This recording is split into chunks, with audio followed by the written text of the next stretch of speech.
मर्द हजरात को भी चांस है कि उनको ब्रेस्ट कैंसर हो सकता है। मर्दों को भी ब्रेस्ट कैंसर हो सकता है। ख़ास तौर पे वो मर्द हजरात जिनकी फैमिली में ब्रेका जीन एक जीन होती है जो जेनेटिक फैक्टर होता है। 9 लाख ख़वातीन हर साल डायग्नोज होती हैं ब्रेस्ट कैंसर से। हमारे सोशल और कल्चरल वैल्यूज़ ऐसी हैं कि बेचारी वो बताती ही नहीं कि गिल्टी है। अगर गिल्टी का बताऊंगी तो पता नहीं क्या होगा, तब भी वो छुपाती रहती है। जो ब्रेस्ट कैंसर अगर अर्ली डायग्नोज हो जाए तो 90 to 100% सक्सेस रेट है ट्रीटमेंट का। रिलेटिवली एडवांस स्टेज पे भी पॉसिबल है कि ब्रेस्ट को बचाया जा सकता है।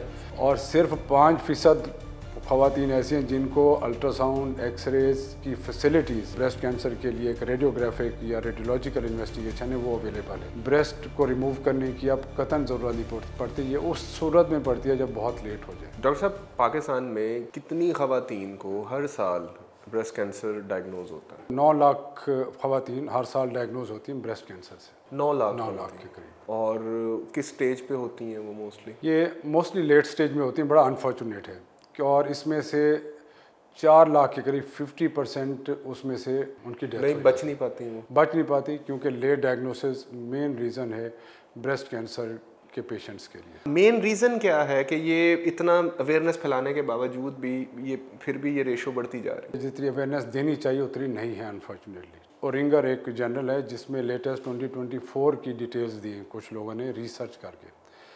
उसके मुताबिक 10% से कम ख़वातीन शहर के अंदर या वो ऐसी हैं जिनमें प्रॉपर क्लिनिकल ब्रेस्ट एग्जामिनेशन होता है। और सिर्फ 5% ख़वातीन ऐसी हैं जिनको अल्ट्रासाउंड एक्सरेज की फैसिलिटीज़ लिए ब्रेस्ट कैंसर के लिए एक रेडियोग्राफिक या रेडियोलॉजिकल इन्वेस्टिगेशन है वो अवेलेबल है। ये आप अंदाज़ा करें कि अगर सिर्फ 10% 90% या 80% ख़वातीन को ये फैसिलिटीज़ अवेलेबल ही नहीं है। नंबर 1। ठीक है।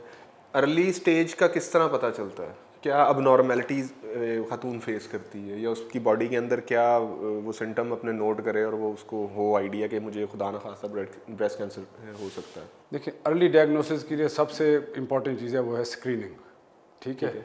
एक आम हालत में ये होती है कि अगर गिल्टी महसूस हो तो फिर ही होता है कि ये छाती के अंदर गिल्टी महसूस हुई तो उसके लिए ख़वातीन परेशान हुई, फिर उन्होंने तब भी वो छुपाती रहती हैं।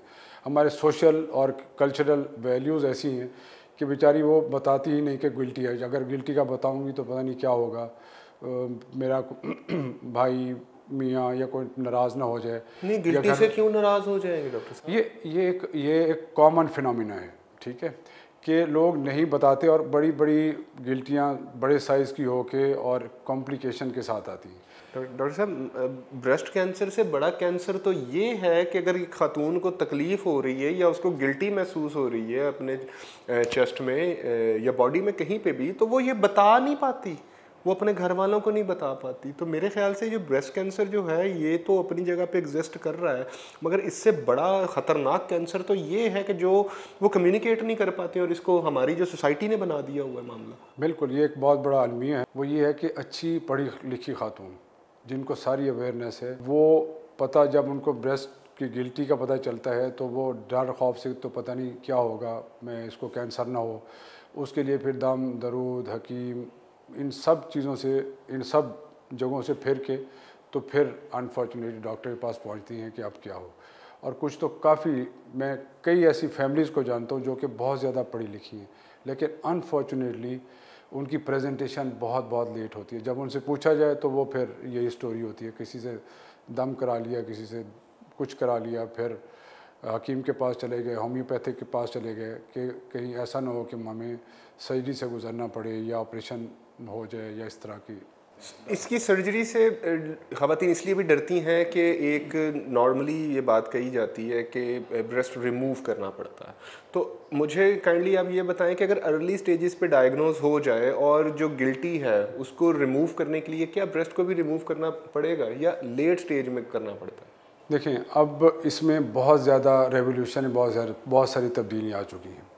जो ब्रेस्ट कैंसर अगर अर्ली डायग्नोस हो जाए तो 90 to 100% सक्सेस रेट है ट्रीटमेंट का। अच्छा, 90 to 100%।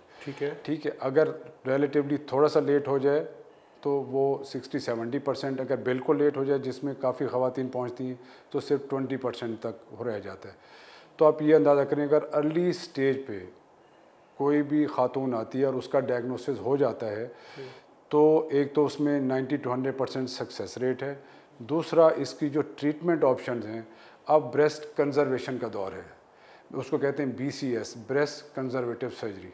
ठीक है। उसमें ब्रेस्ट निकालने की कतन ज़रूरत नहीं है। ठीक है। ठीक है, वो जो गिल्टी होती है, लंप होता है, उसी को निकाल देते हैं थोड़ा सा मार्जिन लेके, और उसके बाद फिर उसकी हार्मोनल थेरेपी करनी है, उसकी रेडियोथेरेपी करनी है या इम्यूनोथेरेपी। इस तरह मुख्तलिफ ट्रीटमेंट ऑप्शंस हैं जो कि ब्रेस्ट को रिमूव करने की अब कतन ज़रूरत नहीं पड़ती। ये उस सूरत में पड़ती है जब बहुत लेट हो जाए। यानी कि एक ये नॉर्मल चीज़ भी होती है ना कि ख़वातीन के अंदर के अगर खुदा न खास्ता मुझे कैंसर हुआ तो ब्रेस्ट रिमूव करना पड़ेगा, एक उनका अपना कॉन्फिडेंस भी होता है, वो भी शटर होने का ख़तरा होता है क्योंकि और एक बीमारी से गुजरना और फिर एक तरह की एम्पुटेशन देखना वो तकलीफ़ दे है उनके लिए। तो फिर यही रीज़न हो सकती है कि वो उसको डिनाइल में डाल देती हैं। अगर उनको गिल्टी हुई है तो उन्होंने डिनाइल में डाल दी, उन्होंने कहा जी हम चलो जाएं उधर हकीम के पास चले जाते हैं, हम होम्योपैथिक के पास चले जाते हैं, शायद ठीक हो जाए, वो डिनाइल में डालने वाली बात। तो अगर उस स्टेज पे वो डॉक्टर के पास आएँ, इसको प्रॉपर डायग्नोज करवाएं और इस गिल्टी को रिमूव करवा लें तो एम्पुटेशन की ज़रूरत नहीं है। बिल्कुल।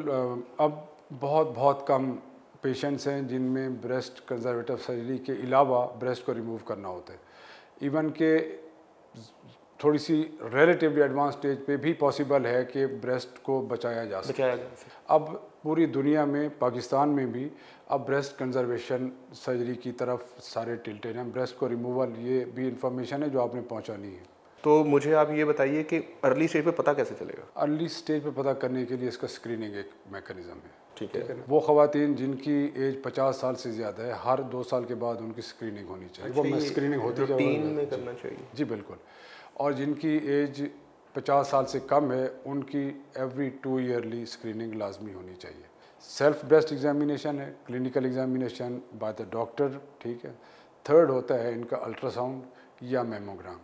जिन ख़वातीन की उम्र 40 साल से कम है या छाती का साइज़ बड़ा है उनको अल्ट्रासाउंड करवाना चाहिए। जिनकी एज 40 साल से ज़्यादा है उनको मेमोग्राम कराना चाहिए अपना। वो एक एक्सरे टाइप एक टेस्ट है जो वो हो जाता है। ठीक है। और जिनका इवन के प्रेगनेंसी के बाद भी फ़ौरन ये मेमोग्राम या अल्ट्रासाउंड लाजमी कराना चाहिए, क्योंकि कुछ परसेंटेज ऐसी भी है जो कि प्रेगनेंसी रिलेटेड है ब्रेस्ट कैंसर की। उसको प्रेगनेंसी रिलेटेड ब्रेस्ट कैंसर कहते हैं, जो कि अमूमन मिस होता है। गो कि उसकी परसेंटेज बहुत कम है, लेकिन है, क्योंकि जब प्रेग्नेंट होती है फीमेल तो उनका ब्रेस्ट का साइज़ वैसे भी ज़्यादा होता है, तो उसमें जो कैंसर है उसको डिटेक्ट करना समटाइम मुश्किल हो जाता है। तो ऐसी ख़वातीन जो कि प्रेगनेंसी के दौरान जिनकी फैमिली हिस्ट्री, ख़ास तौर पे फैमिली हिस्ट्री में ब्रेस्ट कैंसर है और जिनकी एक जीन्स होती हैं जो कि जेनेटिक्स में चल रही होती हैं, तो उनका अगर फैमिली हिस्ट्री है तो प्रेगनेंसी के दौरान या प्रेगनेंसी के फ़ौरन बाद अपना ज़रूर मुआयना कराएँ 1 साल के अंदर अंदर। हर साल मतलब वो जब भी उनका वो प्रेगनेंसी चल रही है उसके बाद वो आके उसको वो चेक करवाएं, जब बेबी पैदा हो जाए तो वो आके, खास तौर पे जिनकी फैमिली हिस्ट्री, खास तौर पे जिनकी फैमिली हिस्ट्री। तो डॉक्टर साहब, आपने जैसे प्रेगनेंसी का बताया कि अक्सर हमने ये सुना है कि जैसे न्यूली बॉर्न है बच्चा माँ के पास, वो थोड़ा सा बड़ा होता है, जाहिर बात है 2 साल तक की उम्र तक तो अक्सर माएँ दूध पिलाती हैं, गोद में ही रहता है बच्चा। छोटा बच्चा माँ को अक्सर सर मार देता है, छाती पे अक्सर मार देता है या चोट लग जाती है, क्या उससे भी कैंसर हो सकता है या उससे भी गिल्टी डेवलप हो सकती है? अच्छा, चोट से कतन कोई ताल्लुक़ नहीं है ब्रेस्ट कैंसर का। ठीक है। वो इस वजह से कोरिलेट करते हैं कि चोट लगी, बच्चे ने सर मारा, उन्होंने छाती को हाथ से महसूस किया, उसमें पता चला कि वो गिल्टी है। ठीक है। उससे पहले कभी उन्होंने अपना मुआयना किया नहीं, सेल्फ ब्रेस्ट एग्जामिनेशन जिसको कहते हैं, तो उससे फिर कोरिलेट कर जाते हैं। 90-95% या इससे भी ज़्यादा जो ब्रेस्ट कैंसर के पेशेंट होते हैं उनमें पेन का बहुत लेट फैक्टर होता है। पेन लेस ये स्टार्ट होता है जिसमें दर्द नहीं होता और पता नहीं। ठीक है, पता नहीं चलता। तो यानी कि अगर माँ को बच्चे ने टक्कर मार दी है, सर मार दिया छोटे बच्चे ने, या कोई वैसे चोट लग गई है, कोई चीज़ लग गई है चेस्ट पे, तो उससे कैंसर का कोई ताल्लुक नहीं है। क्योंकि ये आम कहा जाता है ना कि जी यहाँ पे चोट लगी थी, वो चोट लगी, वो गिल्टी में बन गई, गिल्टी से फिर वो आगे कैंसर हो गया, ये सुना जाता है। तो मैंने इसीलिए बस वो इंसिडेंटली है, तो चोट लगी, दर्द हुआ, उसने महसूस किया, पैल्पेट करके पता चला गिल्टी है, और डायग्नोसिस पे फिर कैंसर, वो रीज़न चोट नहीं हो, वो रीज़न चोट नहीं है। कैंसर, ब्रेस्ट कैंसर की मेन रीज़न क्या है? ब्रेस्ट कैंसर की जिस तरह कैंसर की मल्टीपल रीज़न है, कोई एक स्पेसिफिक नहीं है। एक नंबर 1 एज रिलेटेड है, जितनी एज ज़्यादा होती जाएगी उतना चांस बढ़ता जाएगा। वेस्ट के हवाले से देखा जाए तो 50 साल से ज़्यादा रिस्क फैक्टर ज़्यादा होते हैं। हमारे यहाँ इवन के 20 साल की उम्र में भी ब्रेस्ट कैंसर डायग्नोज हो चुके हैं। दूसरा जो सेक्स है, फीमेल्स में चांसेस ज़्यादा हैं, मेल में सिर्फ 2% या 3% ब्रेस्ट कैंसर है। तीसरा, अच्छा, मर्दों को भी ब्रेस्ट कैंसर मर्दों को भी ब्रेस्ट कैंसर होता है, बिल्कुल होता है। ख़ास तौर पे वो मर्द हजरात जिनकी फैमिली में ब्रेका जीन, एक जीन होती है जो जेनेटिक फैक्टर होता है। अगर ब्रेका 2 उनकी फैमिली में किसी में पॉजिटिव है, जीन्स में आ रहा है, तो उन फैमिलीज़ के मर्द हजरात को भी चांस है कि उनको ब्रेस्ट कैंसर हो सकता है। मर्दों को भी ब्रेस्ट कैंसर हो सकता है। लोगों के उसमें चांस 2 to 2.5 या 3% तक है मर्दों में, ठीक है। तीसरी जो बुनियादी वजूहत में से हार्मोनल थेरेपी है, जिस तरह कॉन्ट्रासेप्टिव, बच्चे रोकने के, हमल रोकने की जो दवाइयाँ हैं उसमें एस्ट्रोजन, प्रोजेस्टेरोन होता है, वो कैंसर की वजह बन सकता है। तीसरा जो और मुख्तलिफ वजूहत में अर्ली मेनार्की, लेट मेनोपॉज कहते हैं, जो जिनका साइकिल अर्ली एज में स्टार्ट हो जाते हैं ख़वातीन के, और फिर लंबा अरसा तक वो शादी के बाद भी प्रेग्नेंट होती रहती हैं और उनमें वो अमल चलता रहता है, तो उसमें भी चांसेस बढ़ जाते हैं, ठीक है। दूसरा, जैसे हार्मोन्स का मैंने आपको पहले बता दिया, अल्कोहल यूज़ के साथ, सिगरेट स्मोकिंग के साथ, ओबेसिटी के साथ, मोटापा 30%, 30% रिस्क ज़्यादा है मोटी ख़वातीन में ब्रेस्ट कैंसर का। और जेनेटिक्स में ब्रेका जीन है, ब्रेका 1, ब्रेका 2, जो कि फैमिलीज़ में एक चलता है, जो तो वो एक जेनेटिक फैक्टर। तो ये मल्टीपल फैक्टर्स हैं जो कि रिस्क फैक्टर्स जिसको कहते हैं ब्रेस्ट कैंसर्स के डिफरेंट कैटेगरीज में, डिफरेंट फैमिलीज़ में। डॉक्टर साहब, आपने बड़ी इन्फॉर्मेशन दी है हमें। ये हम लोगों को इतनी इन्फॉर्मेशन नहीं थी कि ब्रेस्ट कैंसर मर्दों में भी हो सकता है, और ख़वातीन जो हैं उनको आप क्या मैसेज देंगे कि वो क्या करें इसके लिए? अर्ली डायग्नोसिस सिर्फ स्क्रीनिंग से ही मुमकिन है। स्क्रीनिंग में ब्रेस्ट सेल्फ एग्जामिनेशन है, क्लिनिकल एग्जामिनेशन है, अल्ट्रासाउंड है, मेमोग्राम है।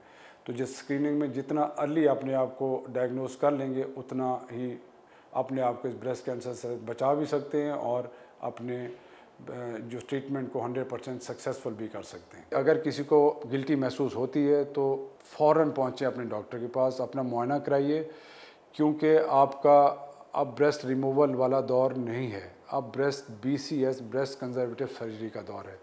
आपकी छाती कतन नहीं निकाली जाएगी और उसके मुख्तलिफ इलाज हैं, और वो एक आसान इलाज आपके लिए पॉसिबल हो सकता है अर्ली डायग्नोसिस। और अगर लेट किया तो फिर कटेगा? हाँ, लेट किया और फिर तो काटना पड़ेगा ना, फिर तो एम्पुटेट करना पड़ेगा। बिल्कुल, सिर्फ काटना नहीं पड़ेगा, फिर कीमोथेरेपी की भी हाई डोजेस, लंबा अरसा, क्योंकि वो कैंसर पे छाती छोड़ के लीवर में जा सकता है, ब्रेन में जा सकता है, आपके किडनीज़ को अफेक्ट कर सकता है, लंग्स को अफेक्ट कर सकता है, तो उसकी फिर ट्रीटमेंट डिफ़िकल्ट होती जाती है। चलिए डॉक्टर साहब, बहुत शुक्रिया आपके टाइम का।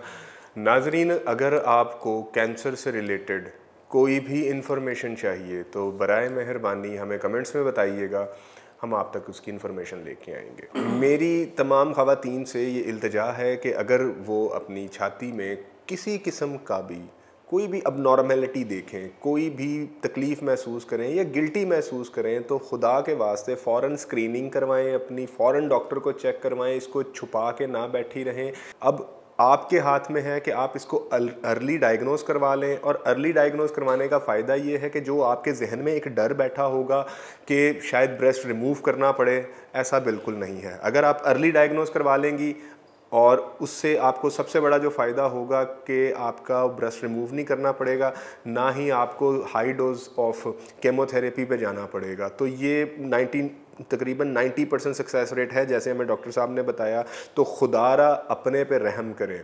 इसी के साथ महर ज़िशान को दीजिएगा इजाज़त, अपना बहुत ख्याल कीजिएगा। अल्लाह हाफ़िज़।